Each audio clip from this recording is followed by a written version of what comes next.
Untuk mengetahui pergerakan saham hari ini, kita bergabung dengan Head of Investment Reswara Gian Investa, Kiswoyo Adijo. Mas Kis, selamat pagi. Selamat pagi. Ini IHSG rasanya sulit sekali tembus di level 6.000, ini kenapa Mas Kis? Sebetulnya ini 6.000 itu memang level psikologis, jadi kalau ditembus itu hal yang wajar, tapi sebenarnya nanti kalau kuat di atas level 6.000 itu akan bergerak ke arah 6.250 garis tengahnya. Karena level psikologisnya ada di 6.000 dan 6.500, jadi garis tengahnya 6.250. Jadi memang kalau 6.000 susah ditembus, ya kemarin waktu mau tembusin ke bawah juga susah. Jadi ini memang level psikologis ya begini, kadang nembusnya susah, nanti entah nembus ke atas atau ke bawah pasti susah, itu wajar sih. Terus bagaimana perkembangan atau pergerakan untuk hari ini? Untuk hari ini mungkin range-nya masih 5.950 sampai 6.100, ya itu masih bisa karena ini kita masih menunggu laporan keuangan Telkom yang belum keluar. Itu harusnya ada laporan keuangannya di jadwalnya mundur akhir bulan kemarin 31 Maret diizinkan untuk status corona ini sampai akhir bulan ini, dan Telkom salah satu yang belum keluar. Dan harusnya sih positif karena bagaimana juga yang konsumer aja tidak terkena pengaruh sama tahun kemarin kena corona, apalagi Telkom ya, karena masih butuh kuota data banyak gitu kan. Baik, dari sentimen luar negeri untuk IHSG ini kan The Fed menahan suku bunga yang biasanya kan selalu berimbas terhadap IHSG. Seperti apa imbasnya sampai untuk hari ini? Itu The Fed pernyataannya sudah jelas dari sebelum-sebelumnya menyatakan bahwa suku bunga tidak akan dinaikkan sampai akhir tahun ini. Jadi intinya sampai akhir tahun ini kita boleh merasa tenang bahwa suku bunga tidak akan naik biarpun inflasinya naik. Boleh merasa tenang? Masih khawatir. Iya, karena kadang-kadang kan gini, The Fed itu kan takutnya bilangnya ambigu. Tapi ini sudah berapa kali dinyatakan terus bahwa suku bunga tidak akan naik sampai akhir tahun ini. Karena biarpun inflasi naik pun, mereka bukan jadi acuan lagi. Karena Amerika masih takut ekonominya masih akan goyang. Karena mereka bilang krisis corona masih belum berakhir. Jadi kalau The Fed masih flat, suku bunganya nggak naik, ya artinya uang-uang itu akan masuk ke investasi lain, salah satunya ke emerging market, ke saham gitu. Itu akan menjadi incaran dari investor asing sebetulnya. Gitu. Baik, terkait dengan Bank Indonesia yang memprediksi inflasi April 0,18%. Prediksi Anda, Mas Kis? Sama, nggak beda-beda jauh ya, karena kita masih kenaikan harga juga nggak ada. Memang konsumsi kita sudah mulai meningkat, tapi kan masih belum kembali normal ke titik sebelum corona. Jadi inflasi tanda ada kenaikan harga, tapi memang sedikit dan masih terkendali lah gitu.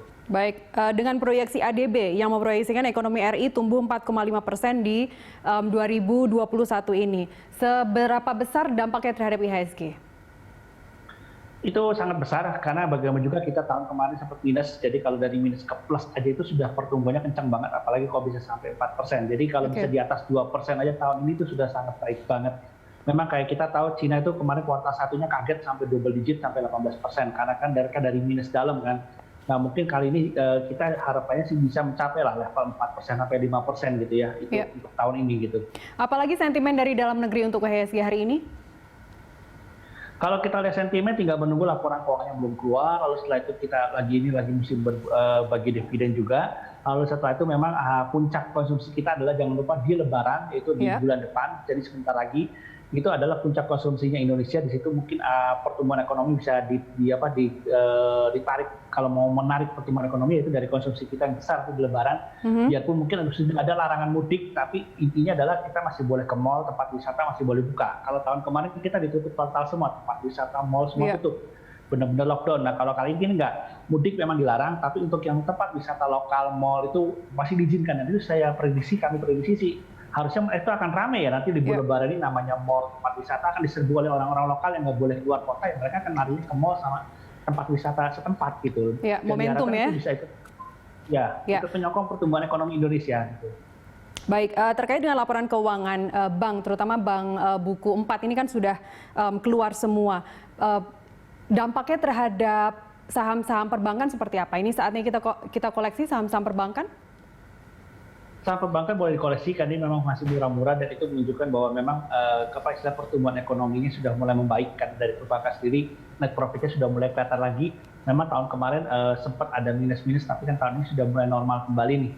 Jadi harusnya sih ini tidak ada masalah. Ini menunjukkan bahwa ekonomi kita sudah mulai tumbuh, perbankan sudah mulai profitnya sudah mulai berusaha kembali normal. Harusnya sih kuartal 2 ini nanti mereka net profitnya akan lebih tinggi lagi ya gitu. Tapi kalau dibandingkan dengan tahun kemarin kuartal 2 pasti lebih tinggi banget, karena tahun kemarin kuartal 2 kan puncak corona lockdown kan, itu kan minus pertumbuhan ekonomi. Itu jadi harusnya mereka akan sangat tinggi kalau dari persentase gitu. Oke, selain saham perbankan apalagi Mas Kis yang Anda rekomendasi?